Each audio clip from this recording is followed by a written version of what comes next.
Welcome friends. Subscribe to our channel. Support the new channel with likes and comments. Thank you. Enjoy watching. A female orphan dishwasher was picking up leftovers from a restaurant. Everyone laughed, but Natalie cleaned the last plate from a huge pile of dirty dishes and wiped her sweaty forehead with the sleeve of her dressing gown in relief. She always had enough work in an elite restaurant where she had been working for 2 months. The responsibility of the young woman was not only cleaning the working area of the kitchen, but also collecting garbage and washing dishes daily after all the customers.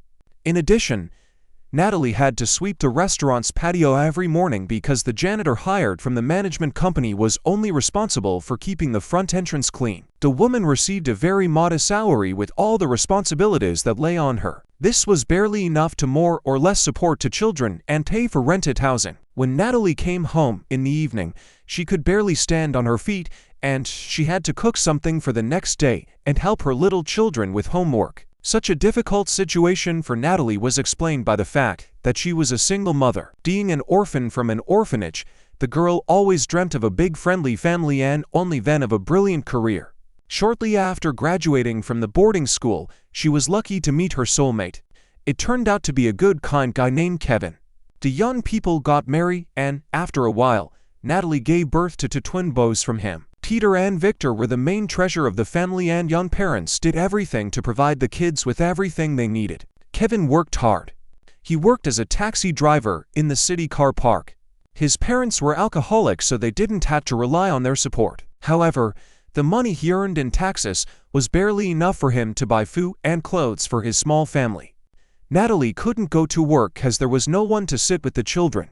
And so all the concern for the financial support of his wife and sons fell on the shoulders of Kevin. The guy went to work in night shifts trying to earn as much as possible. He worked illegally bypassing the cash register. Taxi drivers always had a small percentage of the trip. One day, a young man accidentally fell asleep at the wheel from fatigue, because of which he got into a terrible accident in which he had no chance to survive. The death of her husband was a terrible blow for Natalie. The woman understood that now she was left alone with the harsh reality without help or support. She left 2 young children who by that time had just gone to 1st grade.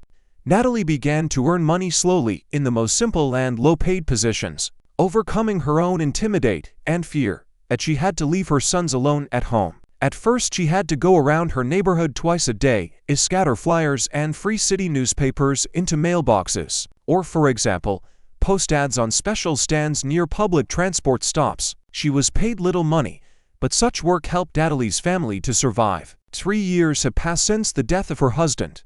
Every day the young mother remembered her beloved Kevin. The memories of him and 2 beautiful sons helped Natalie not to give up. Working in a restaurant has become a real gift of fate for her. She received a small salary there, but much more than for putting up ads.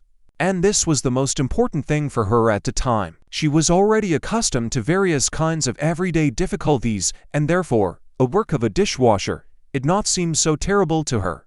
The only thing Natalie constantly worried about was the attitude towards her sons at school. Young children were often teased for their poverty and simple modest things: practical trousers and sweaters, the cheapest cotton shirts. Natalie's children dressed as unpretentiously as possible, and if something from the clothes was suddenly torn, the woman carefully mended the holes. The only thing Natalie couldn't handle was time. Her children inevitably grew up and they needed new clothes and shoes of the appropriate size. The mother herself couldn't afford to buy even the simplest but new blouse, so she went around in old things that had already practically turned into cast-offs. Richer classmates who teased the brothers didn't understand that the family was forced to be content with the most modest against their will. Therefore, Natalie sometimes really wanted to take the twins from this school and transfer them somewhere far away to another school, where they would not be bullied because of their difficult economic status. But the woman understood that at the moment she didn't have the opportunity to take her sons to another area. The school the boys went to was located next to the house, but the woman believed that one day they would still be able to escape from the endless circle of domestic problems, and she tried to console her nice boys. One day, when Natalie was cleaning the apartment, she noticed several plates of leftover food sitting in the corner of the kitchen next to the household waste bin. The woman took a closer look and was surprised to realize that these were not just leftovers from a cold meal. Many of these gourmet dishes were completely untouched. Obviously, customers paid for these meals and then for some reason refused them. and now the uneaten products were in danger of going to the trash. Half-eaten meals included more than cold starters, cheese platters, and salads. There were side dishes of cereals and pasta and a couple of soups and even mashed potatoes. Natalie suddenly heard her loud growl in her stomach. The poor dishwasher hadn't eaten since last night. She had given the last leftover porridge to her children for dinner, and now she looked at the plates of food with undisguised appetite. Natalie looked around, stood for a few seconds and thought, and then resolutely took a couple of empty plastic containers from the refrigerator and quickly put the rest of the great food in them. The young woman thought that today her children would not starve or eat empty porridge on the water. Today they would eat enough. That evening, for the first time in their lives, the twins tasted cheese and real meat sausage. The children emptied the containers of treats that their mother had brought for them with incredible speed. Natalie cried with happiness, seeing how healthy and well-fed blush slowly appears on the pale, always thin faces of her children. She herself was able to eat only a couple of spoons of mashed potatoes. So strong were the feelings that overwhelmed her. Since then, every evening Natalie quietly took the dishes left by the guests of the restaurant and took them home to feed her sons. Of course, the woman took only what the visitors of the establishment refused. It was not on her thoughts to take what was left being prepared for extradition. Customers who refused paid meals at the restaurant didn't lose anything. The fact is that the main visitors of the restaurant were very wealthy people, for whom the refusal of a paid dish was truly a small matter. Such guests could spend a large sum in one evening in a restaurant. At the same time, Natalie adopted a homeless dog she found in a garbage yard near her home. The dog was very beautiful and obedient. His shaggy ears were constantly twitching in different directions, as if the dog was trying to grab all the sounds at once and not miss a single event around him. The dog's black eyes gleamed playfully whenever she saw Natalie or her twins. At first, the woman fed the street dog, but then the children persuaded her to take her home. Moreover, at that time Natalie herself had already managed to become attached to the animal. Chef Toby and the waitresses from the restaurant chuckled at Natalie. They didn't know about the presence of her children. They only heard about the dog, and therefore, they believed that she was bringing the leftover food to the dog. For several months everything was fine, and then suddenly the restaurant changed hands. Mr. Smith became the new owner of the restaurant. He was young and ambitious, but suffered from an obsessive desire to control everything and everyone. The businessman was afraid that his new restaurant would be constantly robbed by his employees. Mr.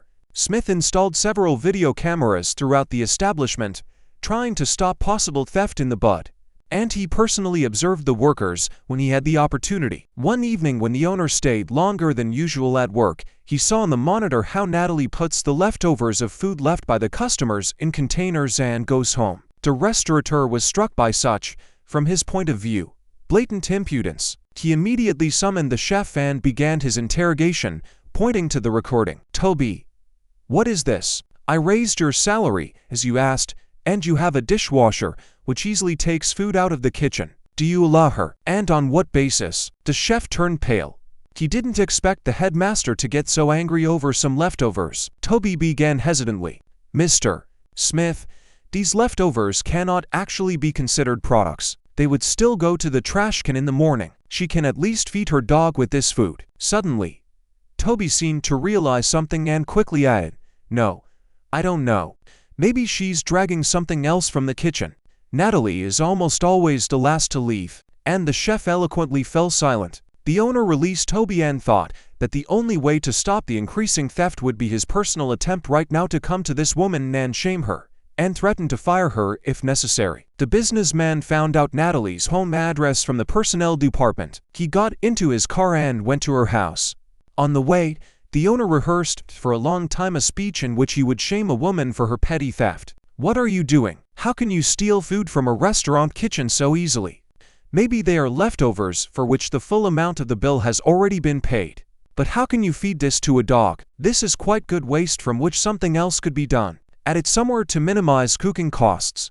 Now, after all, crisis and the prices for products very high, and you steal from everyone under their noses and plunder controlled funds, so to speak." The businessman didn't notice how his car stopped on the very outskirts of the city and the squalid poorest of the districts near the old house. The owner of the restaurant climbed the stairs and rang the doorbell of her apartment uncertainly. A second later, Natalie opened the door, holding back the dog that barked with joy. The woman looked in surprise at such a late visitor. Mr.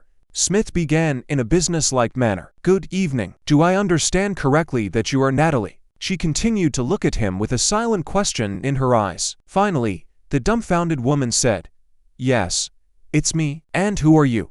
Natalie hadn't seen the new boss yet, so she didn't know what he looked like. "Forgive me for visiting you at this hour. I'm your new owner, Mr.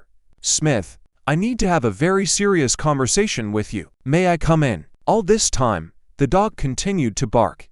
Natalie barely managed to calm the animal before she could let the businessman inside. When he found himself in the corridor with peeling wallpaper and an old electric floor lamp instead of a chandelier, he immediately understood the complexity of his employee's situation. Mr. Smith saw a small square kitchen in which, to his great surprise, two twins were sitting, happily finishing off the same food leftovers from the restaurant. The owner said in amazement, "Now, so, do you have children?" Natalie calmly replied, "Yes, as you can see. Didn't you know?" Mr. Smith turned pale. "No. Forgive me. I've come to you with a reprimand. I thought that you were stealing food from the kitchen and feeding the ruthless dog with good leftovers. I didn't think you were doing this for kids." The landlady smiled mirthlessly. "And for whom else? Our guests barely tasted these dishes, and at the end of the shift, I or Toby still had to dispose of them. Understand me, I would never go for this if it were for ready meals. But after all, customers refuse them, having previously paid for the order. The restaurant doesn't suffer any losses in terms of money." Mr. Smith felt insanely ashamed. He modestly apologized and quietly left Natalie's apartment at that very moment. The next day, the owner issued a large bonus to the single mother, and from that day on, he tried to help her in every possible way. Over time, Natalie and the owner were imbued with each other, first friendly and then more serious feelings. Natalie understood that Mr. Smith was unlikelier to replace the father of her children, but he was a very good person. He tried to minimize losses in his own institution. The thief of good products was eventually found. It turned out to be the same chef, Toby. The man often liked to play cards with his friends. As a result, he owed them a large sum of money. The cook had no way to repay the debt in cash, so he began to steal delicacies from the kitchen. Thus, he tried to repay the debt. In the end, Toby was figured out by CCTV cameras when he took out the sturgeon, obtained with such difficulty a couple of days before from the refrigerator.